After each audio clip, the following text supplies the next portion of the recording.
സ്വന്തം ജീവൻ പണയപ്പെടുത്തിയും പൗരന്റെ ജീവന് കാവലേക്കുന്നവർ അവരാണ് യഥാർത്ഥ പോലീസ്. കാണാതായ 13-കാരിക്ക് കരുതലേകിയ കാക്കിയുടെ കരുത്തിന്റെ കഥയാണ്. അങ്ങ് ഒഡീഷയിലെ വിദൂരദേശത്ത് നിന്ന് അവളെ രക്ഷിച്ച കഥയാണ്. പെരുമ്പാവൂരിലെ കുറുപ്പംപടി പോലീസിന്റെ ധീരതയുടെ ആ കഥ. ഓഗസ്റ്റ് 13 വൈകിട്ട് വൈകുന്നേരം ഒരു 6 മണി സമയത്താണ് ഈ കുട്ടിയുടെ അമ്മയും അവരുടെ റിലേറ്റീവ്സും വന്ന് പരാതി തരുന്നത്. പെൺകുട്ടി മിസ്സായി. 13 വയസ്സുള്ള പെൺകുട്ടിയാണ്. പ്രാഥമിക അന്വേഷണങ്ങൾ നടത്തി പെൺകുട്ടി താമസിച്ചിരുന്ന മേദല പരിസര പ്രദേശങ്ങളിൽ 100ഓളം CC ക്യാമറകൾ മൊത്തം വഴികളൊക്കെ ചെക്ക് ചെയ്തു. അപ്പോൾ അതിലൊന്നും പെൺകുട്ടിയുടെ ദൃശ്യമില്ല. അമ്മയുടെ ഫോൺ കോൾ ചെക്ക് ചെയ്തപ്പം പക്ഷെ ചില പ്രത്യേക ഫോൺ കോളുകൾ അമ്മയ്ക്ക് സംശയം ഉണ്ടായി എന്ന് പറയുന്നു. ആ സമയത്ത് ഫോൺ കോൾസ് ഈ കോൾ ലോഗിൽ മിസ്സിംഗ് ആണ്. കോൾ ഡീറ്റെയിൽസ് എടുത്തപ്പോൾ അതിലതുണ്ട്. ബട്ട് അമ്മയുടെ ഫോണിലെ കോൾ ലോഗിനകത്തില്ല.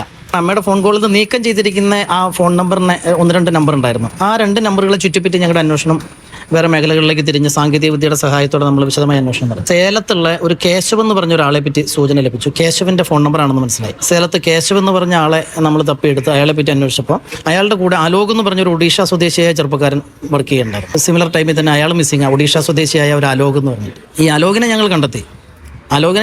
കഴിഞ്ഞപ്പോൾ അലോകിന്റെ ഫോൺ കോളിലേക്ക് ഇവള് കോൾ ചെയ്തിട്ടുണ്ട്. അലോക് വേറൊരു നമ്പർ തന്നു.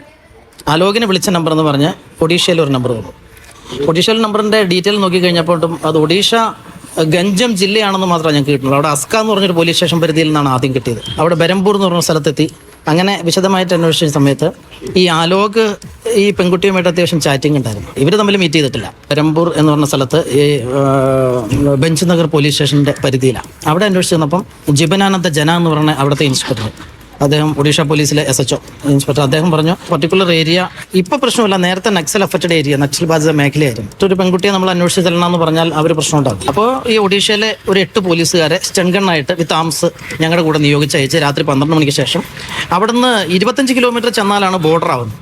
ഈ വനത്തിന്റെ ബോർഡർ. ആ വനത്തിന്റെ ബോർഡറിൽ നിന്നും ഏറെക്കുറെ 40 കിലോമീറ്റർ ഉള്ളിലേക്ക് പോകണം. മൊത്തം ഒരു 65 കിലോമീറ്റർ റിമോട്ട് വില്ലേജിലാണ് ഇവർ ഞങ്ങൾക്ക് ഗൈഡ് ലൈൻ തന്നതനുസരിച്ച് ഞങ്ങളവിടെ തങ്ങി ഡീറ്റെയിൽസ് നീക്കുപോക്കുകളൊക്കെ അന്വേഷിച്ച്. മൊബൈൽ ഫോണിന് റേഞ്ച് ഒന്നുമില്ല. ഈ ഒഡീഷ പോലീസിന്റെ ഒരു ഗൈഡ് ഉണ്ട്.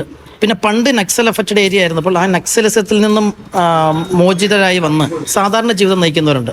അവരിപ്പോൾ പോലീസിന്റെ ഇൻഫോർമൻസ് ആയിട്ട്, ഒഡിയ പോലീസിന്റെ ഇൻഫോർമൻസ് ആയിട്ട് വർക്ക് ചെയ്യുന്നുണ്ട്. അവർ നന്നായിട്ട് ഹെൽപ്പ് ചെയ്തു നമ്മളെ. വനത്തിനകത്തൂടെയുള്ള ഈ നടന്നുള്ള യാത്ര ഭയങ്കര ബുദ്ധിമുട്ടായിരുന്നു. അത് നമുക്ക് കുറച്ചൊരു ഭീകരത ഉള്ളതാണ്. പെൺകുട്ടി താമസിക്കുന്ന വീട് ഏതാണെന്ന് അന്വേഷിച്ചു. ഒരു ഗ്രാമീണരായ ദമ്പതികളുടെ വീട്ടിലായിരുന്നു. വൃദ്ധ മാതാപിതാക്കളുടെ ഇടയിൽ നിന്ന് ഞങ്ങൾ ഈ പെൺകുട്ടിയെ അവിടെ നിന്ന് കണ്ടെത്തി. അപ്പോൾ വിവരങ്ങൾ ചോദിച്ചപ്പോൾ ആദ്യം പെൺകുട്ടി സമ്മതിച്ചില്ല. ഗ്രാമവാസികൾ ഇത്ര ഏജുള്ള ഒരു കുട്ടിയെ ഞങ്ങൾ മഫ്റ്റിയിൽ ചെന്ന് പിടിച്ചുകൊണ്ടുവന്നപ്പോൾ ഗ്രാമവാസികളുടെ സ്വാഭാവികമായ പ്രതിഷേധങ്ങളൊക്കെ ഉണ്ടായിരുന്നു. ഏറെക്കുറെ 4320 കിലോമീറ്റർ റോഡ് മാർഗം സഞ്ചരിച്ചു. ആളെ പിക്ക് ചെയ്തു. തിരിച്ച് ബെഞ്ച് നഗർ പോലീസ് സ്റ്റേഷനിൽ ഹാജരാക്കി നിയമ നടപടികളൊക്കെ പൂർത്തീകരിച്ച് നമ്മൾ തിരികെ